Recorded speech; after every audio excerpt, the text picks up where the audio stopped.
1월 7일 금요일 아침 기도에 오신 여러분을 환영합니다. 오늘 우리가 함께 나눌 말씀은 요한복음 2장 13절에서 16절 말씀입니다. 함께 말씀 읽도록 하겠습니다.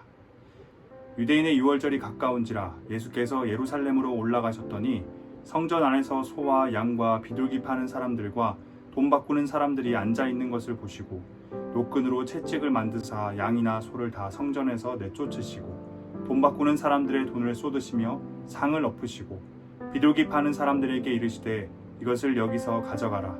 내 아버지의 집으로 장사하는 집을 만들지 말라 하시니. 아멘. 유월절 기간에는 많은 순례자들이 성전이 있는 예루살렘을 방문합니다. 그들은 성전에서 제사를 드리기 위해 소나 양, 비둘기와 같은 제물을 준비하고 또한 성전세를 내야 했습니다. 자신이 살고 있는 지역과 예루살렘이 그리 멀지 않다면 제물이 될 동물을 끌고 오는 것은 큰 문제가 아니었을 겁니다. 하지만 그 거리가 멀다면 이야기가 달라집니다. 몇 날 며칠을 걸어서 이동하면서 동물들에게 먹이도 챙겨줘야 합니다. 예루살렘을 향해 옆길로 새지 않고 올바로 걸어가도록 이끌어야 합니다. 비둘기야 새장에 가둬갈 수 있다지만 소나 양은 한번 고집을 부리면 사람의 힘으로 통제하기도 쉽지 않습니다. 문제는 이뿐만이 아닙니다. 제물이 될 동물을 훔치려는 도적들이나 들짐승의 위험도 감수해야 합니다. 이처럼 거리가 먼 곳에서 예루살렘까지 제물이 될 동물을 직접 끌고 가는 것은 결코 쉽지 않은 일입니다. 이런 상황 가운데 어느 날 시장 분석 능력이 뛰어난 어떤 한 상인이 예루살렘 성전 주변에서 제사에 쓰일 동물들, 소와 양 그리고 비둘기를 판매하기 시작했습니다. 고향에서 구입할 때보다 비싼 가격이지만 먼 거리를 동물을 이끌고 힘겹게 와야 하는 걸 생각한다면 순례자들에게는 충분히 지불할 만한 가격이었습니다. 예루살렘 성전 앞 동물 가게에 제사에 쓸 동물들을 사려고 모여든 수많은 사람들을 보고 곳곳에서 상인들이 몰려와 상점을 열기 시작합니다. 그리고 어느 순간부터 또 다른 한쪽에는 로마 화폐를 성전세를 내기 위한 세겔로 바꿔주는 환전상들도 자리 잡기 시작합니다. 시간이 지나며 점점 그 수가 많아진 상인들과 환전상들 간의 경쟁이 치열해지고 조금 더 좋은 자리를 잡기 위한 싸움이 시작됩니다. 처음에는 성전 주변에만 자리 잡고 있던 시장이 점점 더 성전 입구 쪽으로 가까워지기 시작합니다. 성전과 조금이라도 더 가까운 곳에서 동물을 구입하고 환전을 해서 조금이라도 더 편하게 성전에 들어가길 원했던 고객들, 이 순례자들의 니즈를 캐치한 것이죠. 그러던 어느 날 몇몇 상인들과 환전상들이 성전 안 이방인의 뜰에 자리를 펴고 장사를 하기 시작합니다. 성전을 관리하는 제사장들과 모종의 계약을 맺은 것입니다. 성전에서 일어나는 모든 것을 관리했던 제사장들은 이방인의 뜰을 상인들과 환전상들에게 내어주면서 이득을 취하기 시작합니다. 많은 상인들과 환전상들은 너도 나도 이방인의 뜰로 모여들었고 재물을 사려는 순례자들, 환전을 하려는 순례자들로 성전 안 이방인의 뜰은 예루살렘의 거대한 시장이 되었습니다. 많은 학자들이 공통적으로 이야기하는 것은 상인들과 환전상들이 결코 싸지 않은 가격으로 동물을 판매하고 환전 수수료를 매겼다는 것입니다. 이것은 곧 이방인의 뜰을 내어준 제사장들이 그 장소를 대여해 주면서 상인들과 환전상들에게 많은 돈을 상납받고 있었다는 것을 의미합니다. 바로 그곳에 예수님께서 오늘 찾아가셨습니다.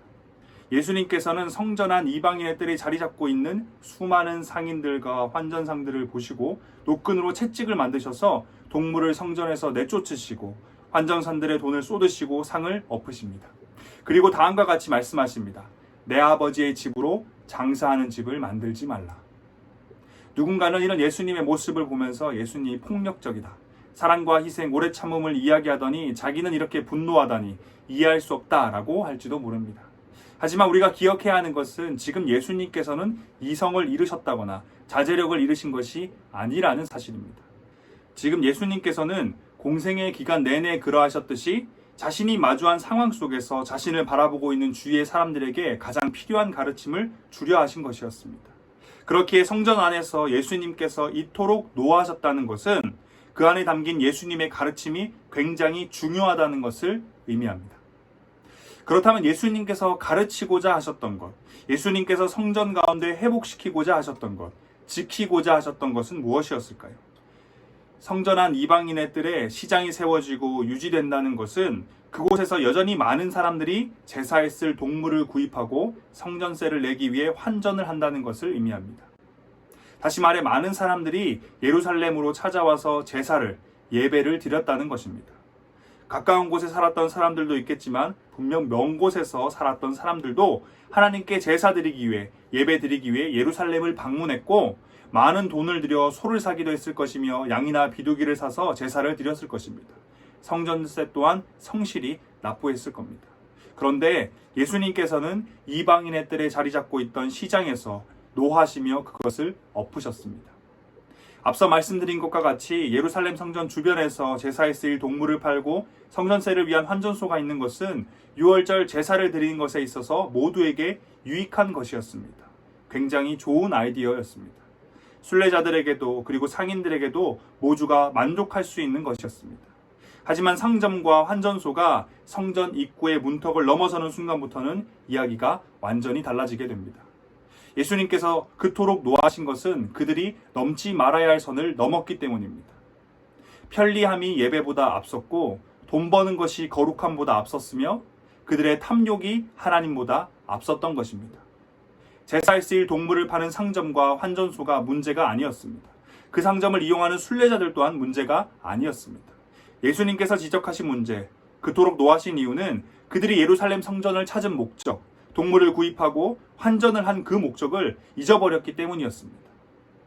성도 여러분, 아무리 좋은 의도의 것이라도, 아무리 유익한 것이라도 예배보다 앞설 수 없고 거룩함보다 앞설 수 없으며 하나님보다 앞설 수 없습니다. 예수님께서는 성전이 아버지의 집, 기도하는 집, 거룩한 집이라는 사실을 잊고 주와 객이 전도되어 버린 예루살렘 성전의 예배자들을 보며 노하신 것이었습니다. 누군가는 이런 생각을 할지도 모릅니다. 아니, 그 먼 곳에서부터 찾아와서 비싼 소로 제사드리고 성전세까지 냈는데 도대체 뭐가 문제라는 걸까? 성전 문 밖에서 소 한 마리 사나, 성전문 지나 몇 걸음 걸어가면 바로 있는 이방인의 뜰에서 소 한 마리 사나, 뭐가 그렇게 다르다고? 조금 더 편하게 이방인의 뜰에서 사면 사는 사람도 편하고 파는 사람도 돈 벌어서 좋은데 뭐가 문제라는 걸까? 예배만 드리면 되지 뭐 그렇게 따지는 게 많은가? 조금 더 편하게 예배 드리면 안 되나? 조금 더 좋은 곳, 멋진 시설에서 예배 드리면 안 되나? 도대체 뭐가 문제라는 걸까? 성도 여러분, 도대체 뭐가 정말 문제일까요? 성도는 우리가 왜 예배 드리는지 잊어서는 안 됩니다. 성도는 우리가 왜 교회에 모이는지 잊어서는 안 됩니다. 예배가 무엇을 위해 존재하는지, 교회가 무엇을 위해 존재하는지 잊어서는 안 된다는 겁니다. 그것을 잊을 때 우리 교회는 아버지의 집이 아니라 장사하는 집이 되고 기도하는 집이 아니라 강도의 소굴이 되고 말 것입니다. 예수님께서는 예배의 껍데기만 남아버린 예루살렘을 바라보시며 노하셨습니다. 정말 말 그대로 예배라는 행위만 하고 있던 그들을 보면서 노하신 것입니다. 그들은 그들이 밟고 선 땅, 그곳이 누구를 위한 땅이고 그곳에서 무엇을 해야 하는지 모두 잊어버리고 희생 제물을 데려가서 죽이는 행위만, 껍데기만 가지고 있었습니다. 사랑하는 대학교의 성도 여러분, 이왕이면의 위험성을 기억하길 원합니다. 이왕이면 조금 더 편하게 예배드리자. 이왕이면 조금 더 멋진 곳에서 예배드리자. 이왕이면. 처음 성전 안이 아닌 성전 주변에 세워졌던 시장처럼 이왕이면이라는 것 이 자체는 잘못이 아닙니다. 선한 뜻에서, 좋은 뜻에서 충분히 우리의 예배를 그리고 우리의 교회를 변화시켜 갈 수 있습니다. 시설을 바꿀 수도 있고 형식을 바꿀 수도 있을 겁니다. 하지만 넘지 말아야 하는 그 선을 넘는 순간 그것은 하나님 앞에 심각한 죄가 되어 우리에게 돌아온다는 것을 기억해야 합니다. 누군가는 성전 문 밖에서나 성전 문 안에서나 몇 걸음 차이도 안 나는데 뭐가 그렇게 다르냐라고 할지도 모릅니다.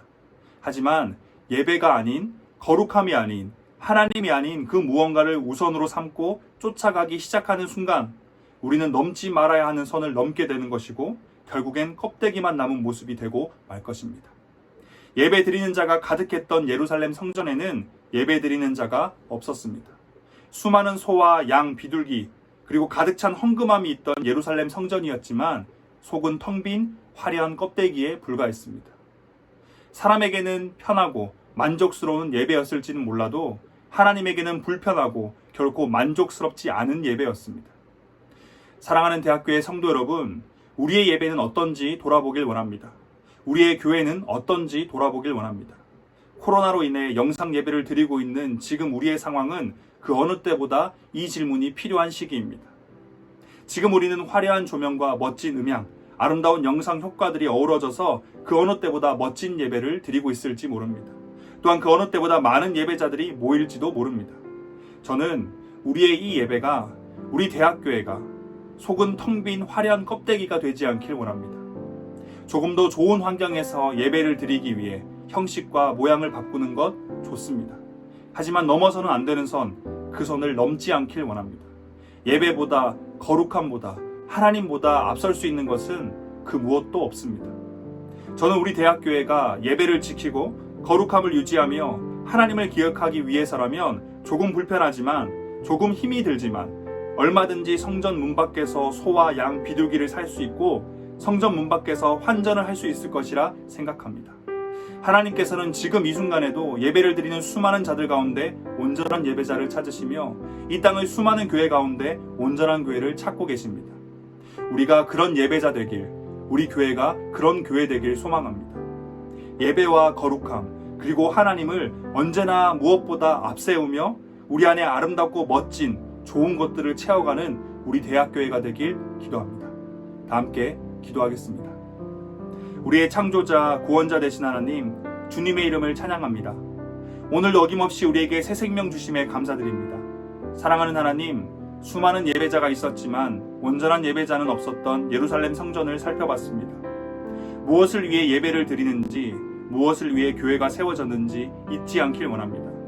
그 무엇도 예배보다, 거룩함보다, 하나님보다 앞설 수 없음을 고백합니다. 하나님, 우리 대학교회가 사람만 편한 곳이 아니라 하나님이 편한 곳, 사람에게만 아름다운 곳이 아니라 하나님이 보시기에도 아름다운 곳이 되길 소망합니다.